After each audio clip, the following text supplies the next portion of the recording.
Boa noite. Boa noite.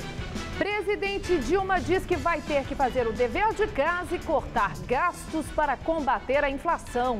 O legado da Copa para o bairro de Itaquera, na zona leste de São Paulo, foi pequeno na opinião dos moradores. A Justiça de São Paulo derruba liminar e o uso de balas de borracha está de volta em manifestações.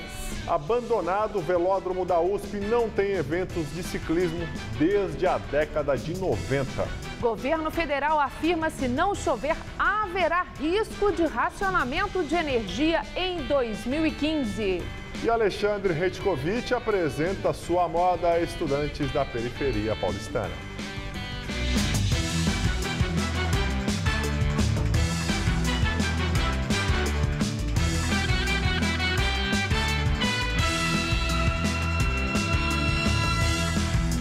O bairro de Itaquera, na zona leste de São Paulo, comemora hoje 328 anos. O local, que foi o palco de abertura da Copa do Mundo, ficou mundialmente conhecido. Hoje, nossa equipe voltou ao bairro para saber a opinião de quem vive por lá e sobre o legado do maior evento esportivo mundial. Quem chega em Itaquera logo percebe que as obras de acesso ao estádio receberam atenção especial. Agora os motoristas chegam com facilidade em todas as ruas do bairro. Seu Armindo tem uma padaria no local há 15 anos. Na época, se preparou para receber os visitantes. Reformou o comércio, contratou funcionários. Quase 4 meses depois, ele ainda continua otimista e aposta num crescimento ainda maior da região. Quando foi a Copa, tudo era entusiasmo, mas hoje não. Hoje o estádio já é um ponto que está aí e vai ficar. Então, a própria população ela, já está consciente que Itaquera é outra. Mas se para alguns a Copa do Mundo trouxe algum progresso para a região, para outros o legado não foi tão grande assim. No início, o Mundial era visto como uma grande oportunidade de mudança, mas nem todas aconteceram. Na favela da Paz estão 370 famílias vivendo em condições muito ruins. A expectativa é que os moradores fossem transferidos para imóveis regulares. Entre as obras anunciadas antes da Copa estavam a construção de 400 habitações de interesse social e a canalização de um córrego. A prefeitura informa que tudo deve ficar pronto até agosto de 2015. A Copa também criou expectativas para os donos de imóveis, que apostavam na valorização dos bens. Para Silvio, dono de uma imobiliária no bairro, esse foi um dos grandes equívocos. Nunca houve valorização e sempre há especulação. Houve um entendimento que um ginásio, ou melhor, um estádio, iria transformar o mercado imobiliário de uma região. Não, totalmente inviável, isso não existe. Francisco é líder comunitário e conhece de perto a realidade dos moradores da região. Viu a Copa passar bem longe e não vê benefícios concretos. Criou-se uma expectativa da população de uma forma geral, né, crescimento, visita de turista, né, nós não temos um hotel aqui no bairro, por exemplo, né, não foi desenvolvido, não foi criado. Então, assim, os turistas vieram, ficaram na Avenida Paulista, né, nos bairros nobres de São Paulo, sequer você poderia ir na porta do estádio para tirar uma foto. Em dia de jogos, as avenidas aqui do bairro ficavam fechadas, onde prejudicou bastante o comércio local. Infelizmente, a Copa do Mundo passou, a bola ficou quicando, né, e não veio ninguém para chutar essa bola e marcar o gol que Itaquera esperava que fosse marcado. Superior Tribunal de Justiça nega pedido de habeas corpus de Gil Rugai, condenado pelo assassinato do pai e da madrasta. O estudante teve a prisão decretada pela Justiça de São Paulo na terça-feira e se entregou à polícia na manhã de ontem. Ele foi transferido para o presídio de Tremembé, no interior paulista. Rugai foi condenado a 33 anos de prisão no ano passado por ter matado a tiros o pai e a madrasta na residência do casal. O crime aconteceu em 2004. Gil Rugai alega inocência. No entanto, a justiça aceitou a tese de que ele matou os dois após ser descoberto roubando dinheiro da empresa do pai. Acusado de matar irmãs em Cunha, no interior de São Paulo, vai a júri popular em dezembro. O crime aconteceu em 2011. Ananias dos Santos será julgado no Fórum de São José dos Campos. Ananias é acusado de matar as irmãs Juliana e Joseli Oliveira, de 15 e 16 anos, em março de 2011.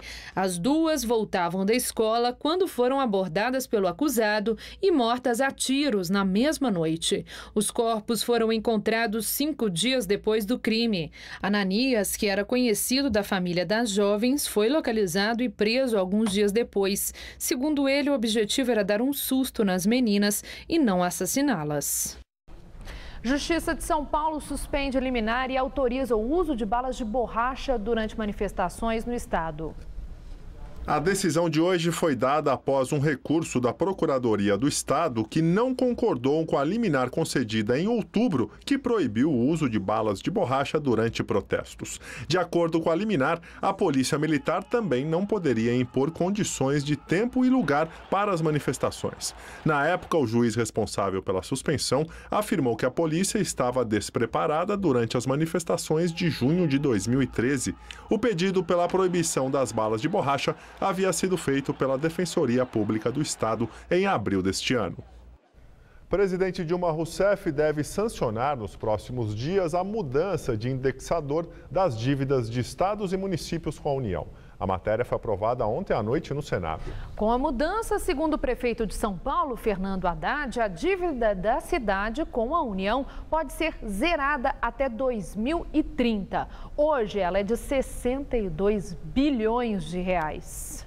Sem a renegociação ao final do contrato em 2030, o saldo devedor poderia atingir 170 bilhões e o comprometimento da receita anual chegaria a 30%, o que, segundo o prefeito Fernando Haddad, deixaria a administração inviável. Atualmente, esses débitos são corrigidos pelo IGP-DI, mais juros de 6% a 9%. Com a mudança aprovada no Congresso, o saldo das dívidas passará a ser corrigido pela variação do IPCA, o índice oficial da inflação, mais 4% ao ano, ou pela taxa básica de juros definida pelo Banco Central, o que for menor. Então, o que o paulistano vai ter condição é de ver retornar o dinheiro público para a cidade de São Paulo, o que é absolutamente justo. Apesar de ser um espaço desejado por ciclistas, é considerado um elefante branco pela administração da Universidade de São Paulo. O velódromo da USP não recebe eventos de ciclismo desde a década de 90. Veja na videoreportagem de Renata Falzoni e Felipe Meirelles. Construído no ano de 1975 para sediar os Jogos Pan-Americanos que foram cancelados devido a um surto de meningite, o velódromo está abandonado há 20 anos. Os motivos todos convergem para divergências de prioridades. No entanto, toda a parte inferior do velódromo, antiga estrutura dos atletas, hoje funciona como centro administrativo do CPUSP, Centro de Práticas Esportivas da Universidade de São Paulo. E nós, não usamos para o ciclismo. Nós não temos nenhum programa de ciclismo aqui dentro. O velódromo é desatualizado, você sabe disso, não tem mais mídias oficiais. A construção dele também hoje é concreto, não se usa mais praticamente concreto, Infelizmente está aí. Não é que a USP não tem interesse, teria, mas nós não temos recursos para alocar lá. O lugar do ciclista é um ponto que ele possa ter as situações para ele se desenvolver. Essa pista não é a medida certa, mas a medida de 20 e poucos metros a mais não seria o problema para a gente ter competições locais, competições, vamos dizer, no nível de desenvolvimento do esporte. Enquanto funcionou, o velódromo foi sede de importantes eventos de pista. Uma vez vetado aos ciclistas, passou a ser palco de festas, shows e outros eventos totalmente fora do escopo do esporte.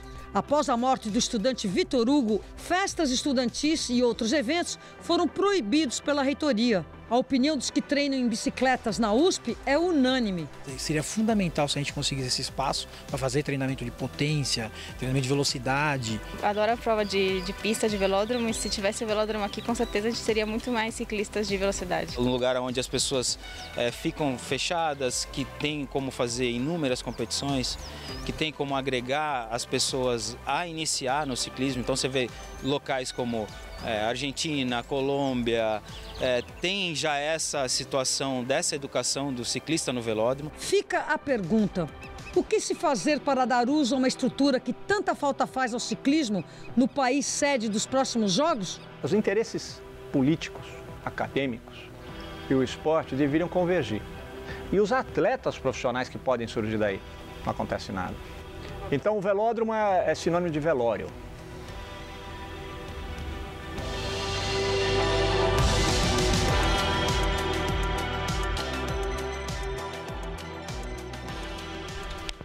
E em São Paulo, o ex-presidente Lula se reuniu com senadores eleitos e com os parlamentares que vão deixar o cargo neste ano. O encontro serviu para discutir enfrentamento ao grupo do senador Aécio Neves, do PSDB, no Congresso Nacional. Segundo o jornal Folha de São Paulo, Lula pediu aos senadores que o PT se mantenha coeso para garantir vitórias no Senado e se contrapor à forte bancada que a oposição montará na próxima legislatura com José Serra e Tasso Gereissati e o próprio Aécio Neves, todos do PSDB. Por outro lado, os senadores petistas cobraram mais diálogo com o governo Dilma Rousseff e seriedade na escolha dos ministros. Em entrevista à Rádio Estadão, nesta quinta-feira, o senador mineiro Aécio Neves disse que irá articular a criação de uma nova CPI mista da Petrobras no ano que vem.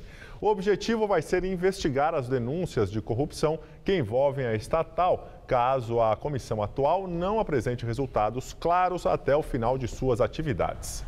Aécio disse na entrevista que se até dezembro, quando a CPI mista atual será encerrada, o governo não tiver elucidado em profundidade todo esse suposto esquema, ele irá iniciar uma coleta de assinaturas para uma outra CPI mista já no dia 1º de fevereiro, durante a reabertura do Congresso. E agora vamos ao comentário de política com José Neumann e Pinto. Bom, o Aécio está chovendo no molhado, apesar do tempo estar seco. Pelo amor de Deus, a CPI acaba de anunciar que foi feito um pacto entre o PT e o PSDB para não convocar político delatado na delação premiada do Youssef e do Paulinho, do Lula. E o Aécio vem falar em nova CPI. Ora, é acreditar muito em Papai Noel num tempo sem água, sem chuva e sem neve. O que o Aécio tem de fazer, se ele realmente quer uma oposição que dê resultado nas próximas eleições, e se ele quer liderá-la, ele precisa, primeiro, combater ferozmente para evitar que Dona Dilma Rousseff controle de forma externa a Polícia Federal. Porque tudo o que aconteceu até agora foi descoberto pela Polícia Federal e divulgado pela imprensa. Nós dependemos das divisões da Polícia Federal, que permitem que a Polícia Federal desobedeça ao governo e investigue para valer, como no caso da Petrobras, e da divulgação da investigação da Polícia Federal pela imprensa, pelos meios de comunicação. Então nós dependemos da investigação da Polícia Federal e da liberdade de imprensa. CPMI não leva a nada, leva a esse tipo de acordo. O acordo que foi feito assim, o Doleiro e o ex-diretor da Petrobras disseram que deram 1 bilhão para Gleisi Hoffmann, ministra, ex-chefe da Casa Civil da Dilma. Ah, não, mas a Gleisi não vem depor. Em compensação, Leonardo Meirelles, que disse que o Doleiro é sócio dele e ele era laranja, e que deu 10 milhões de reais para o Sérgio Guerra, que era presidente do PSDB, aí também o Leonardo não vai, ninguém, fica tudo por isso mesmo, né? Pois é isso que tem que ser combatido, é isso que tem que ser evitado, como no caso do Mensalão Mineiro, que terminou tirando completamente a moral do PSDB no combate ao Mensalão. Vamos esquecer CPIs e vamos trabalhar firme pela liberdade de imprensa, pela democracia e pelo trabalho que está dando certo, que é o da Polícia Federal. Senão, vai ser tudo mais do mesmo. Bem, temos aí o fim de semana para descansar, terça-feira eu estou de volta, até lá, direto ao assunto.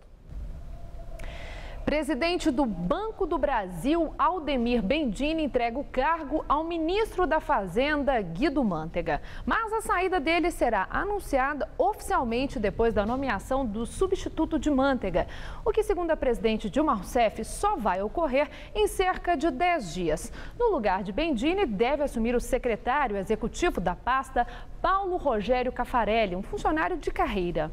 Bendini foi alvo de denúncias recentes como financiamento concedido pelo Banco do Brasil, pelo banco à sociedade Socialite Val Marchiori em condições favorecidas.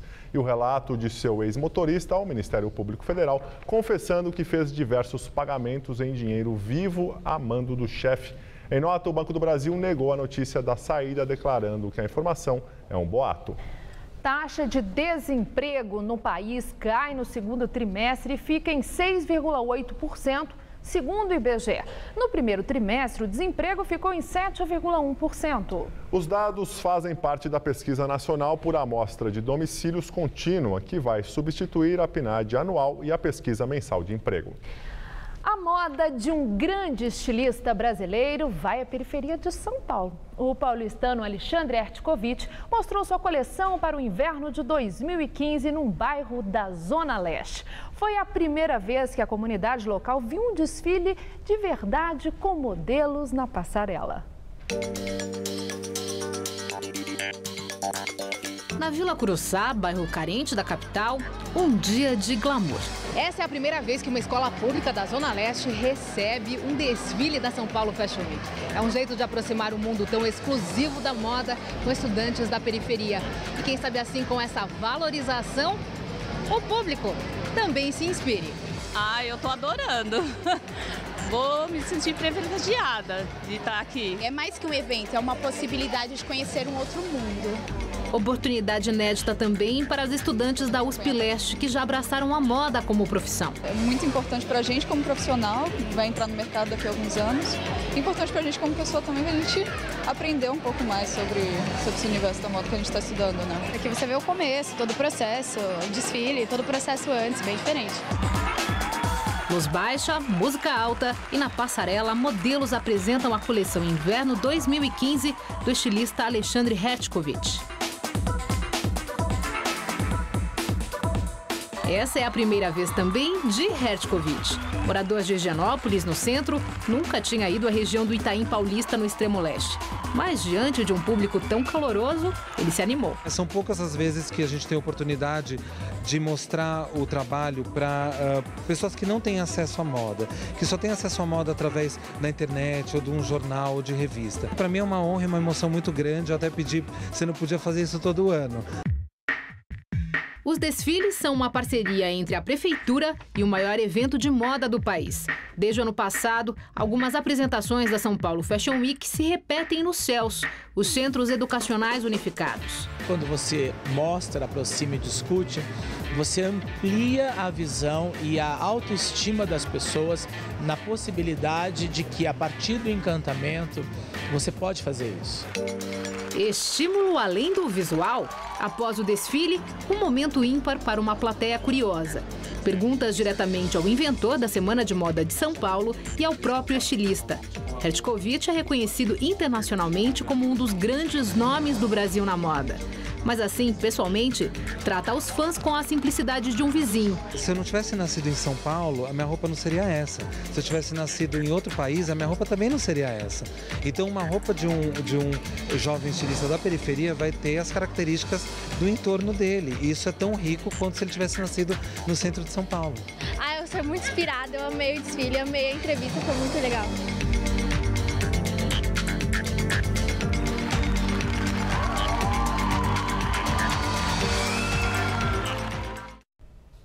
A Embraer registra prejuízo no terceiro trimestre de 2014.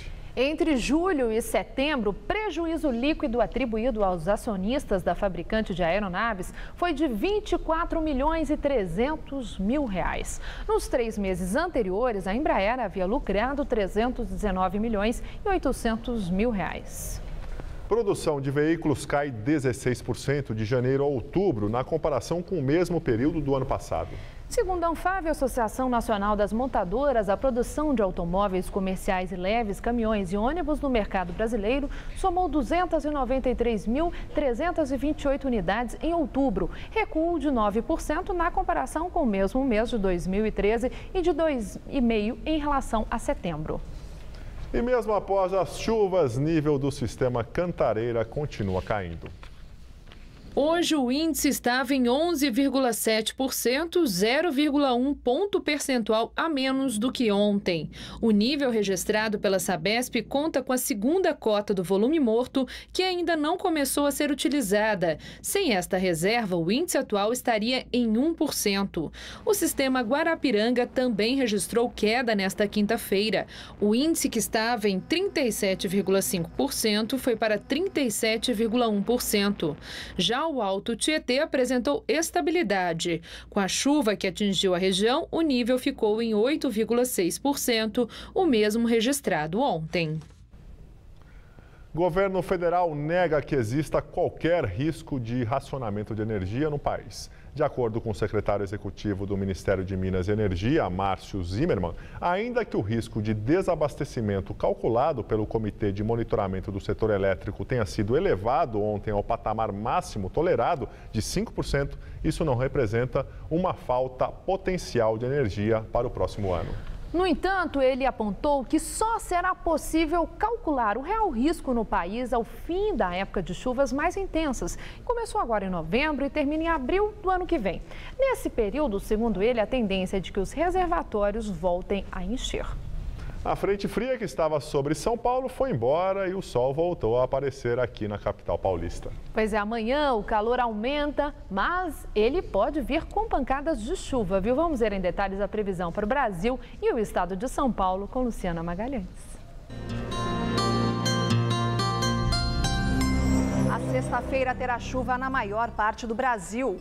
Essa chuva vem, na maioria dos casos, em forma de pancadas. Mas as áreas escuras do mapa mostram onde há risco de temporais com chuva volumosa, como no Amazonas e na área que vai do Rio Grande do Sul até o sul do Paraná. O tempo só fica firme e seco no norte de Minas Gerais, no Espírito Santo e no interior do Nordeste. Amanhã, máximas de 24 graus em Curitiba e de 36 em Cuiabá. Em São Paulo, o calor aumenta e por causa desse aquecimento pode chover de forma isolada entre a tarde e a noite. No centro-oeste, máxima de 35 graus em Araçatuba. No norte paulista, máxima amanhã de 34 em São José do Rio Preto. E na faixa leste, máxima de 32 graus em Sorocaba. Amanhã na capital, pancadas de chuva isoladas a partir da tarde, máxima de 31.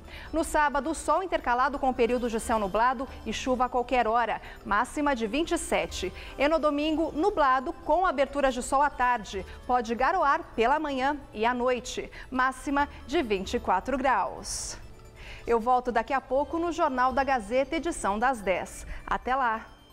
E na Europa, o mau tempo castiga a Itália. A capital Roma entrou em alerta vermelho. Várias estações de metrô foram interditadas e todas as escolas estão fechadas por medida de segurança. A onda de mau tempo provocou alagamentos em diversas regiões da Itália. Uma das mais atingidas foi Carrara, na Toscana. Em 3 horas, choveu previsto para um mês. A Defesa Civil e os bombeiros realizaram vários salvamentos arriscados. A situação já começa a melhorar. A água que invadiu casas e estradas está recuando. O porto da cidade foi reaberto. 22 baleias piloto morreram encalhadas na Nova Zelândia. Elas faziam parte de um grupo que havia encalhado na praia um dia antes. Elas foram devolvidas ao mar com a ajuda de voluntários, mas não resistiram. O fenômeno é comum na Nova Zelândia. Os estudiosos não têm uma explicação final, mas dizem que as baleias sofrem forte estresse quando estão fora de seu habitat natural. Hoje foi dia dos pais conhecerem o trabalho dos filhos, isso mesmo. A ação aconteceu ao mesmo tempo em 16 países. A ideia partiu de uma pesquisa feita pela internet com mais de 15 mil pessoas. No Brasil, o estudo apontou que 72% dos profissionais foram influenciados pelos pais na escolha da carreira. Esta quinta-feira foi um dia diferente para o seu Marinho e para o Cláudio. Hoje, aos 45 anos, é a vez do filho orientar o pai. Com paciência, ele explica o trabalho como eletricista. Nós viríamos ao local e detectamos que estava com defeito na rede. Aí vamos pegar o caminhão, vamos subir e estar sanando esse defeito aí. Enquanto o Cláudio está lá em cima, seu Marinho fica de olho. Eu achava que era um serviço muito perigoso, trabalhar com muito cuidado, né? Equipamentos, tudo em dias. E é um orgulho para o senhor ouvir isso, saber que ele é um bom funcionário? Sim, com certeza, né? Um profissional. É bom? Bom, trabalha bem, com cuidado, né? Acho, sim, fantástico, né? Poder estar compartilhando com ele nesse momento. Ele está vendo a nossa tarefa, que ele só vê o caminhão passando assim, né? Ele é um herói para mim e eu respeito muito ele, brinco muito com ele e eu amo demais meu pai, uma palavra que quase ninguém fala, né? Amar o próximo. Amo meu pai, minha mãe, minhas irmãs, então a união é fenomenal, tanto na empresa como fora dela. São emoções assim que a LinkedIn, uma das maiores redes sociais de negócios do mundo, quer despertar nos funcionários. Pelo segundo ano, 6 de novembro é dia de levar os pais ao trabalho em 16 países do mundo. A empresa fez uma pesquisa no ano passado, em 2013, e a gente percebeu que 1/3 dos pais, independente do país, não sabe o que o filho faz, não conhece o trabalho do filho. A pesquisa eles dividiram um pouco o que eles acham que vem dos pais e o que eles acham que vem das mães. E é um pouco diferente o que cada um traz. O tema deste ano é gratidão. E o mais curioso é que a metade mais experiente desta sala acredita que não tem mais tanta coisa a ensinar aos filhos já crescidos. Seu Isaías já passou dos 70 anos e hoje confessa que quem ensina as novidades do mundo é Luciana, a filha caçula. Agora inverteu. Ela é minha modelo. Eu é que observo o que ela faz para poder aprender com ela. Aprendo muito com ela. Porque é um mundo muito diferente da minha geração. Ele acompanhou atento as explicações da filha, que é gerente de recrutamento. Eu acho que o meu trabalho ainda é um trabalho que é mais fácil de explicar. Acho que meus pais até têm um pouco mais de noção do que eu faço. Mesmo assim, é interessantíssimo mostrar, né, onde é que é. Eu acho que para eles é muito interessante olhar. Mas entendeu? Nada. Mas eu estou brincando um pouco. Devo ter uma ideia assim. Eu aprendo mais com ela, claro. Porque ela a gente só aprende com o novo. E quem traz o novo é ela atualmente.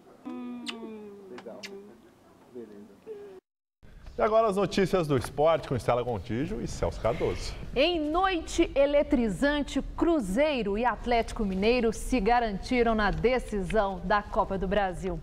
Pela primeira vez na história do torneio, teremos uma final mineira. Celso Cardoso. Estela, a final que terá como marca a histórica rivalidade entre os maiores times de Minas. Emocionante. Sem dúvida. E a classificação das duas equipes foi conquistada de maneira dramática, só nos minutos finais. Na Vila Belmiro, o Santos começou arrasador e fez 1-0 logo aos 2 minutos com Robinho. O Cruzeiro reagiu e empatou com Marcelo Moreno no rebote do goleiro Aranha. De pênalti, Gabriel colocou o Santos de novo em vantagem. 2-1. Rildo fez o terceiro na segunda etapa, placar que garantia a classificação santista. Mas o William, inspirado, marcou 2 vezes no final do jogo e garantiu a classificação do Cruzeiro. Final Santos 3, Cruzeiro também 3. Em Belo Horizonte, mais uma vitória épica do Atlético Mineiro. O Flamengo, que podia perder por até 2 gols de diferença, fez 1-0 com o Everton. O Atlético, então, precisava fazer 4 gols para conseguir a classificação e foi à luta. No fim do primeiro tempo, veio o empate com Carlos. Maxwell, aos 12 do segundo tempo, virou o jogo. Aos 36, Dátulo fez 3-1. E aos 39, Luan, para delírio dos torcedores que acompanhavam o jogo no Mineirão, marcou o gol da classificação heróica. 4-1 Atlético Mineiro. Impressionante o resultado do Atlético, 2 partidas extremamente emocionantes, não dava nem para tirar o olho da televisão, né? Não, o problema é você ficar ligado nos dois jogos. Nos 2 jogos, né? Toda hora. Faltando 10 minutos para acabar o jogo, sem, claro, considerar os acréscimos da partida, nós tínhamos uma final entre Santos e Flamengo. Impressionante. De repente o Cruzeiro foi lá com o William, conseguiu 2 gols e o Atlético Mineiro repetiu aquilo que fez contra o Corinthians. É inacreditável, realmente é épica essa conquista do Atlético. E a frase "eu acredito" valeu mesmo, hein? Como amuleto ali. E pela Copa Sul-Americana, o São Paulo avançou às semifinais. Também um jogo emocionante, gente. A classificação foi alcançada no limite, com direito a bolas na trave, no travessão e defesas importantes do goleiro Rogério Ceni. Em Guayaquil, no Equador, a bola começou a balançar a rede com menos de 1 minuto de partida. Bolanhos recebeu na frente e anotou o primeiro do Emelec diante do São Paulo. Aos 28, Michel Bastos cobrou falta, Paulo Miranda ajeitou e Allan Kardec bateu forte para igualar o marcador. 1-1. Ainda na etapa inicial, nova jogada de Michel Bastos. O camisa 7 acionou Souza em profundidade e o volante tocou para Kaká, que deixou Paulo Henrique Ganso livre na cara do gol. 2-1 tricolor. Logo aos 3 minutos do segundo tempo, Mondaim foi derrubado por Paulo Miranda dentro da área.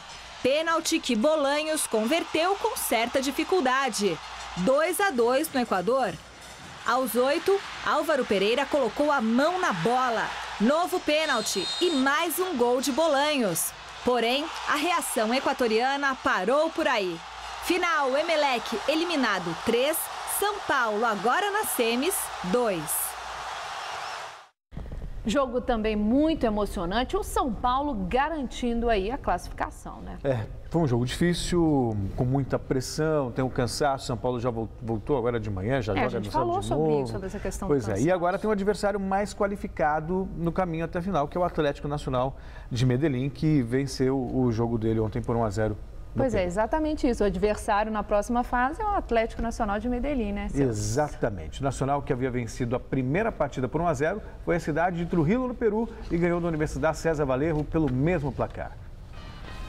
O Nacional de Medellín passou pela equipe do Universidade César Vallejo por 1-0 e se classificou às semifinais para encarar o São Paulo. O gol do jogo foi marcado por Edwin Cardona aos 9 minutos do fim.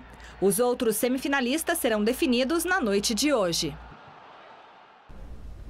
E lá na Europa, o argentino Lionel Messi quebrou mais um recorde na UEFA Champions League. O jogador do Barcelona marcou 2 vezes, ultrapassando o português Cristiano Ronaldo e igualando-se ao espanhol Raul como o maior artilheiro da história da Liga dos Campeões da Europa. A Roma perdeu novamente para o poderoso Bayern de Munique. Desta vez, só por 2-0. A equipe italiana estacionou nos 4 pontos, já os bávaros seguem com uma campanha impecável até aqui. 100% de aproveitamento. O Bayern já está nas oitavas de final. No grupo F, o Paris Saint-Germain assegurou a vaga na próxima fase com a vitória por 1-0 para cima do Apoel, do Chipre. O time francês soma 10 pontos, 1 a mais que o Barcelona. Falando na equipe catalã, ela venceu o Ajax fora de casa em noite de Lionel Messi. O argentino marcou 2 vezes e igualou o recorde do espanhol Raul com 71 gols marcados em Champions League.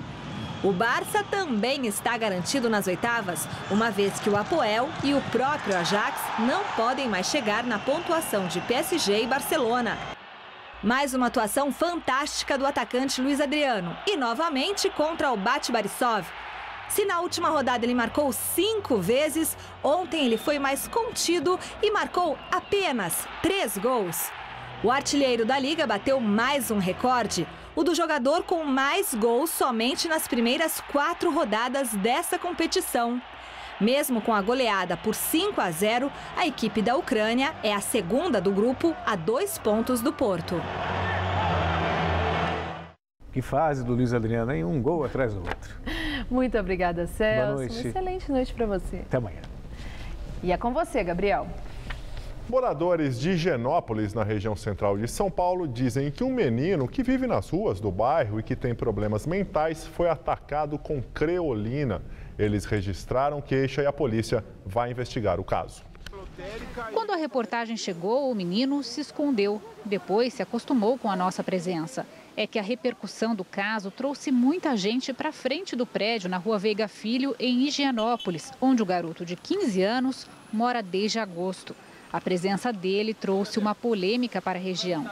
Ele tem família que mora no estado do Rio de Janeiro, mas não quer ficar lá. Já foi e voltou 2 vezes. Foi levado para abrigos até na zona leste de São Paulo, mas sempre dá um jeito de voltar. Alguns moradores se apegaram, dão comida, brinquedos, atenção. Já outros se queixam. Cadê o conselho tutelar que é responsável por esse menino? É um menor de idade, ele fugiu de casa. E ele exige tratamento? Exige tratamento e remédio. Exigiria providências outras que não essas que estão tomando. era para encaminhar para um estabelecimento adequado. Acho muito triste, mas fazer o quê? Eles não têm onde ir. Devia ser bem mais cuidados, né? Porque são seres humanos, né? Quando chegou aqui no bairro, o menino se instalou em cima daquela árvore, naquele colchonete. E por causa disso, ele ganhou o apelido de Menino Passarinho. Com o tempo, um morador aqui da região doou uma barraca branca para ele dormir no chão. Mas ontem essa barraca teve que ser substituída por essa outra aqui. E não foi por um bom motivo. Ontem de manhã, bem cedinho ou antes de amanhecer, a gente não sabe bem, que jogaram criolina na barraca que ele estava dormindo. E criolina é um produto químico que asfixia e queima a pele. Então foi claramente uma tentativa de homicídio, isso não tem dúvida. Não foi sem querer, porque aqui tem muito cachorro, não, de jeito nenhum. Jogaram em cima da barraca, encharcaram a barraca. Luciana, que conhece o garoto e tem contato com a família, diz que ele é inteligente, mas agitado, com idade mental de uma criança mais nova, mas não faz mal a ninguém. Agora os vizinhos estão assustados. O porteiro do prédio fica sempre de olho nele. Eu fico preocupado que eu também sou pai, né? Eu não queria que meu filho ficasse assim na rua, né? Então eu queria que ele tivesse um lugar bom para ele ficar, né? Que tivesse atividade, para ele ter alguma coisa para fazer, né? Porque ficar aqui na rua é risco para ele mesmo, né? A gente sabe desse perigo e está indo atrás de alguma instituição, alguma comunidade que queira abraçá-lo e está propondo atividades e sendo assistido de alguma forma e protegido. A mãe autorizaria também, ela já falou que autorizaria, ele está indo para um lugar que seja melhor para ele ser assistido de uma maneira adequada. O Conselho Tutelar também falou que se a gente arrumar um lugar, eles encaminham toda a legalização, toda a documentação para legalizar a ida. Então está tudo encaminhado, é só a gente achar esse lugar. Presidente Dilma Rousseff promete corte de gastos e contenção da inflação. Em entrevista a 8 jornalistas, Dilma afirmou que o governo pretende fazer a lição de casa. No encontro, ela disse que vai olhar as contas do governo com lupa. Dilma reconheceu que o país tem problemas com a inflação e disse que vai apertar o controle sobre a alta dos preços. Dilma também afirmou que não vai reduzir ministérios. Questionada sobre o nome do futuro ministro da Fazenda, a presidente disse que o ocupante do cargo será conhecido somente depois do encontro do G20, que vai acontecer nos dias 15 e 16 deste mês na Austrália. Na conversa, Dilma reafirmou que é preciso saber ganhar e também perder, numa clara referência à oposição. Sobre uma resolução do PT que classificou a campanha tucana de machista, Dilma respondeu que a opinião do PT é a opinião de um partido e que ela representa não o PT, e sim a presidência da República. A ata da última reunião do Copom, divulgada hoje pelo Banco Central, mostra que o cenário de inflação para 2014 e 2015 piorou e continua em patamares elevados. Na semana passada, o Banco Central elevou os juros de 11% para 11,25% ao ano, surpreendendo o mercado poucos dias após o resultado das eleições. Na decisão de elevar os juros, o Copom considerou que as altas dos preços domésticos e também dos preços administrados, como energia elétrica e gasolina, foram intensificadas, o que tornou o balanço de riscos para a inflação menos favorável. E agora vamos à entrevista do dia com Maria Lídia Flandoli. De olho nos pouco atraentes indicadores da economia, é grande a expectativa sobre quem será o ministro da Fazenda no novo governo Dilma. Hoje, eu entrevisto o economista Maílson da Nóbrega, eleito pela Ordem dos Economistas do Brasil, economista no ano de 2013. Maílson da Nóbrega tem carreira de destaque na vida pública brasileira. Ele foi ministro da Fazenda no governo José Sarney. Eu agradeço muito sua presença e é interessante hoje, exatamente no dia em que a presidente externa boas intenções, cortar o gasto público, o controle da inflação, que ela não vai permitir que aumente desemprego. Eu quero começar exatamente por essas intenções que são positivas. Considerando os indicadores da economia, o volume das promessas de campanha, vai dar para a presidente cumprir essa intenção de cortar gastos? Olha, ela não pode fugir à necessidade de cortar gastos ou de tentar um aumento de receita. porque o país precisa gerar um superávit primário de pelo menos 2,5% do PIB. Este ano vai ser menos de 1%, apesar de toda a contabilidade criativa. Se o superávit primário não for para esse nível, a relação entre a dívida pública e o PIB, que é o principal indicador de solvência do setor público, vai começar a fugir do controle.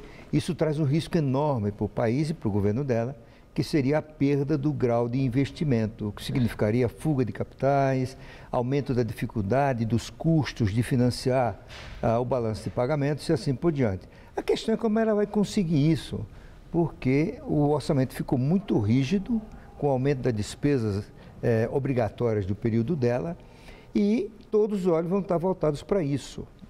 Agora, para conseguir que a despesa caiba no PIB, né, do ponto de vista prático, o senhor pode dar algum exemplo de medidas que favoreçam esse ajuste? Olha, é muito difícil fazer isso no Brasil de hoje, porque mais de 90% da receita do governo federal tem destinação obrigatória. Gasto que tem a ver com aposentadorias, pensões, educação, saúde, juros e assim por diante. A margem de manobra é muito pequena. Mesmo nessa margem de manobra, estão incluídos programas como Minha Casa Minha Vida, Bolsa Família, conservação de estradas, né? É uma margem muito pequena. Daí porque dificilmente ela vai fugir de tentar algum aumento de receita. Mas o corte, lá qualquer pessoa sabe no Tesouro o que é que tem que cortar. É uma área pequena, mas tem que tentar fazer alguma coisa. Quando o senhor fala em aumento de receita, eu tenho a impressão que o nosso telespectador já está na pontinha da cadeira, né? O que é que isso significa? É uma ameaça? É tentativa de ampliar a arrecadação através de aumento de mais tributos sobre o contribuinte? É isso mesmo, né? Eu acho que pelo menos a contribuição sobre intervenção no domínio econômico, que é a CID, vai aumentar, não é? Eles reduziram para não ter que aumentar juros ou cortar mais gastos e agora chegou a hora da verdade. Além disso, a presidente não vai fugir de permitir à Petrobras alguma recomposição dos seus preços, de pelo menos 5%. Não vão fazer este ano, porque senão a inflação passa do teto de 6,5%. Eu diria o seguinte, é muito difícil, ela vai herdar dela própria muitas dificuldades para produzir o que todos dela esperam, que é uma recuperação da capacidade do país de crescer com inflação baixa e desemprego baixo também. Por outro lado, Maria Lídia, eu acho que nós vamos ver nos próximos meses alguma ameaça para a própria popularidade da presidente, que é algo de que ela se vangloriou na campanha eleitoral, que é o desemprego baixo. Eu acho que o desemprego vai aumentar nos próximos meses, infelizmente. Ninguém torce por isso, mas é uma fatalidade que vai acontecer, porque a atividade econômica está deprimida, a geração de emprego está desacelerando e o desemprego só não apareceu no nível mais alto porque as pessoas que procuram emprego começaram a desistir, de um lado. Por outro, você tem jovens, isso é bom para o país, que estão demorando mais tempo para se juntar à força de trabalho. E, portanto, por uma questão meramente estatística, né, o desemprego, a taxa de desemprego não aumentou. Mas falar em taxa de desemprego acima de 5%, 5,4%, 5,5% da força de trabalho, no próximo ano não é nada fora de propósito. Mesmo com a presidente acenando pacote de bondades para o setor da produção, que tem clamado, né, insistentemente que não está dando. O nível de confiança dos empresários na produção, na indústria, esse nível de confiança está muito baixo. Quer dizer, mesmo com uma atenção especial de uma política para a indústria mais atenta, para tirar daquilo que se chama penúria, como hoje um editorial da Folha, né, tratou, essa questão do desemprego continua assim tão ameaçadora? Eu acho que é uma realidade que vai se impor, não é? Para a indústria, eu acho que vai ter algum alívio com a desvalorização cambial, que embora gere pressões inflacionárias, e isso é a razão porque o Banco Central aumentou a taxa de juros, mas aumenta um pouco ou reduz um pouco a sua falta de competitividade. Mas, na verdade, o governo Dilma fez desonerações tributárias no intuito de ajudar a indústria da ordem de 100 bilhões de reais e a indústria caiu a produção. Por que caiu a produção? Porque a confiança caiu. porque as intervenções do governo geraram um clima tal de insegurança que a taxa de investimento da economia, que é um fator essencial para o crescimento do produto, que era de 19,5% do PIB quando ela começou, vai ser abaixo de 17% agora. Então, o que o setor privado precisa, acima de tudo, Marilida, é de previsibilidade, não é? É de o governo deixar de intervir no dia a dia como ele intervém, é de ter um rumo, é de estabelecer que as regras vão ser definitivas, não vão mudar todo dia, não é? Que o governo não tem retrocessos, que compreenda os problemas da indústria, por exemplo, avançar no programa de infraestrutura para melhorar a operação da logística. Mais despesa. Mais despesa. Eu acho que até por aí ela pode atrair... investimento, é a boa despesa, né? Pode atrair o setor privado com a regulação mais adequada, não é? Abandonar essa ideia de que é possível controlar ao mesmo tempo o preço do pedágio e a taxa de lucro das empresas, e as duas coisas são incompatíveis, ou você controla uma ou controla a outra, e o setor privado tem dinheiro, disposição e projeto para investir em infraestrutura. É uma questão de existir um ambiente adequado em termos de estímulos para investir, não o governo dando crédito aqui e acolá, mas um ambiente de instituições, de previsibilidade e assim por diante. Mas o desafio da presidente Dilma não é pequeno. Eu espero que ela consiga, nós todos estamos torcendo por ela. Como ela disse, ela é presidente de todos os brasileiros, ela tem que mostrar que a herança que ela está recebendo dela mesma vai ser por ela gerida de forma a restabelecer a capacidade do país de crescer e não ser a mediocridade que foi até agora. Mas se eu ver uma coisa, a presidente Dilma, né, e as lideranças do governo dela sempre reagiram a críticas desse porte, como o senhor está falando, e mesmo na campanha eleitoral, quando o candidato Aécio chamava atenção para os indicadores tão ruins da economia, sinalizando um futuro sombrio, né, nada promissor, que isso era terrorismo econômico. E o interessante, intrigante ao menos, é que o eleitor brasileiro, na sua maioria, reelegeu a presidente. Como é que o cidadão não tem a percepção que as coisas possam estar mudando de fato para pior? Indicadores da economia não afetam de imediato a vida de cada um? Ora, Maria Helena, em primeiro lugar, um grande contingente de eleitores, que são os do Bolsa Família, não são votos de cabresto, eles sempre votam no governo, qualquer que seja o governo. Eles têm baixo acesso à informação e eles têm uma garantia de uma renda mínima que lhe permite viver dignamente, o mínimo dignamente. Em segundo lugar, o grupo que define eleições no Brasil, aquele que pode mudar os rumos, que é a classe média intermediária e que representa aproximadamente 1/3 do eleitorado, esse pessoal não sofreu ainda os efeitos da má gestão econômica deste período, porque o emprego ainda está em nível adequado, a renda não caiu, esse pessoal está viajando, comprando automóvel, moto, os filhos estão estudando, não é? Então, esse pessoal privilegia no seu voto, de forma racional, é bom que se diga, o seu bem-estar. E o seu bem-estar não foi afetado até agora. O problema é que isso está caminhando para mudar, não é? E aí eles vão perceber, porque ele percebe, não é necessariamente pela leitura, porque o pessoal não sabe o que é superávit primário, o que é déficit em conta corrente do balanço de pagamento, o que é Copom, o que é taxa Selic. Esse pessoal reage ao seu nível de bem-estar. É um pessoal muito racional. Outro dia um cientista político falou numa entrevista a uma revista de grande circulação que esse tipo de voto é o chamado ignorante racional, né? É o sujeito que tem uma sensação de bem-estar dada pela sua situação particular e não pelos indicadores que ele não tem condições de acompanhar. Eu acabo de receber a informação da nossa redação que foi autorizado o aumento para a gasolina da ordem de 3%. Esse é o primeiro item do pacote de maldades que a gente deve esperar? Interessante, porque esse 3% pode ser o que exatamente segura a inflação em 6,5%. Porque no nosso cálculo na tendência, 4% a 5% o teto seria ultrapassado, né? Mas eu acho que é um sinal de que o governo vai ter que fazer ajustes, né? Quando na campanha... Mas que está correto, 3%, havia uma expectativa que pudesse ser mais. Eu acho que teria que ser mais, não tem dúvida disso, apesar de o preço do petróleo no campo internacional tenha caído. Mas o cálculo é que pelo menos deveria ser 5%.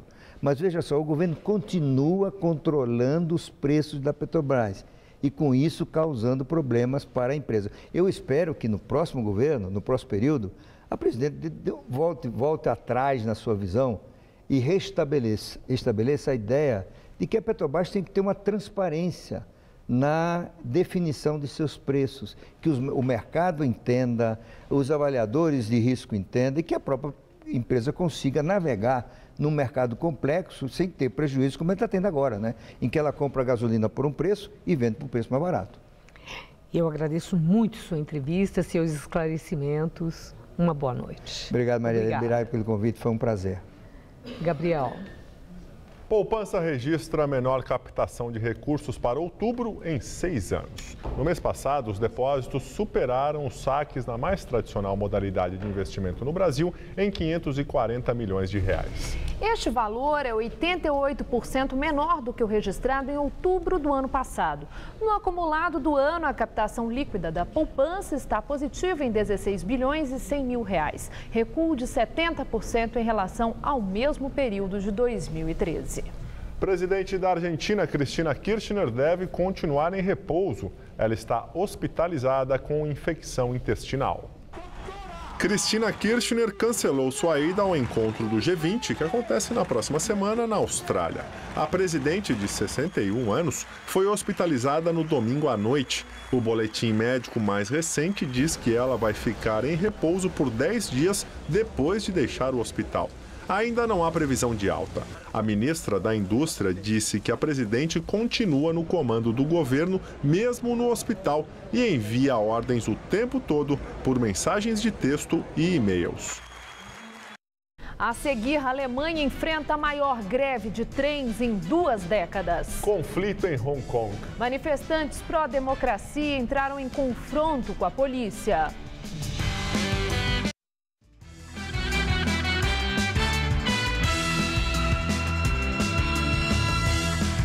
7 pessoas foram presas hoje no Aeroporto Internacional de São Paulo, em Guarulhos. As prisões foram feitas na primeira semana de uma cooperação internacional de policiais que atuam no combate ao tráfico de drogas. Segundo o balanço divulgado na tarde de hoje pela Polícia Federal, além dos presos, mais de 30 quilos de cocaína foram apreendidos. Participam do programa policiais de 13 países.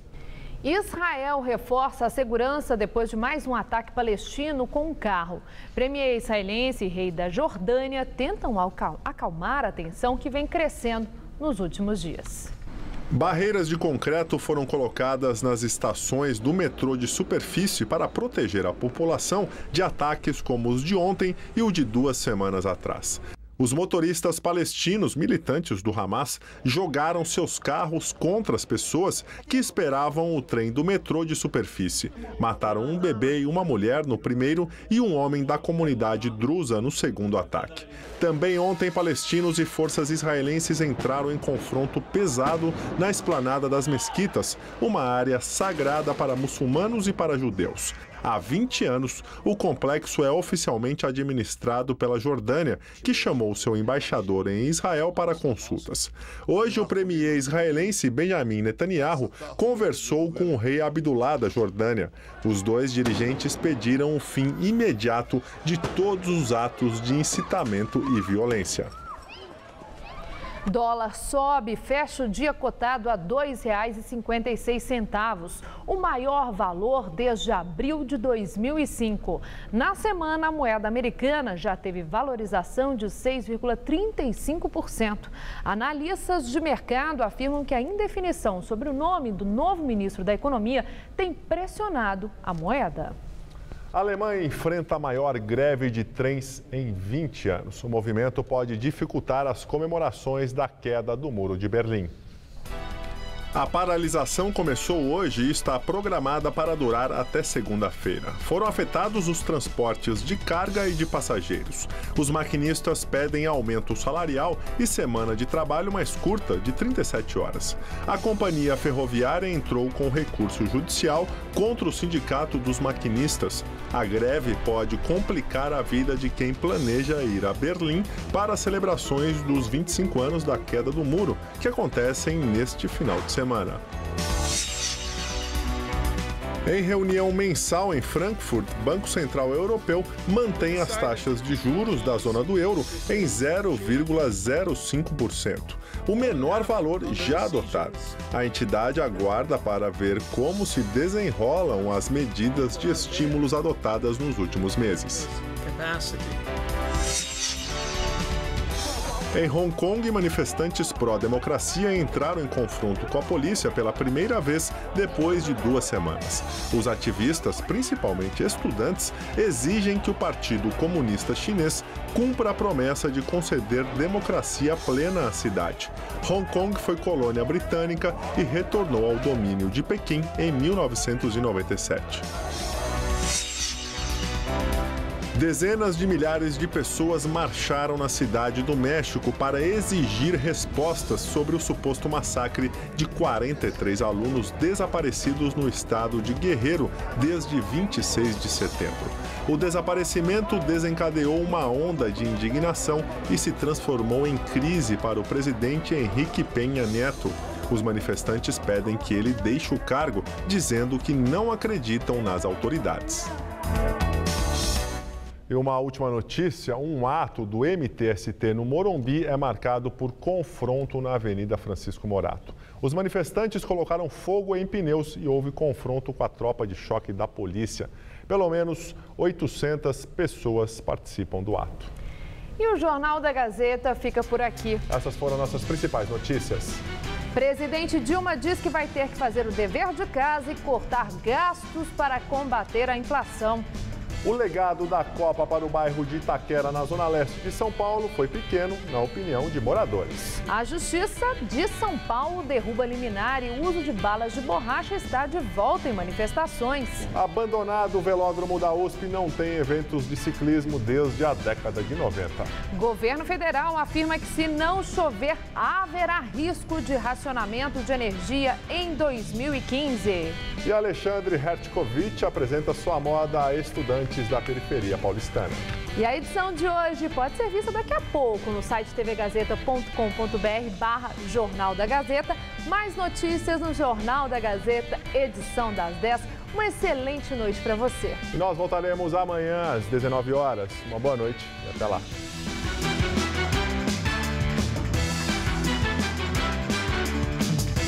Visite o Centro Espacial da NASA com Hoje Tem. Hoje, 11h30 da noite.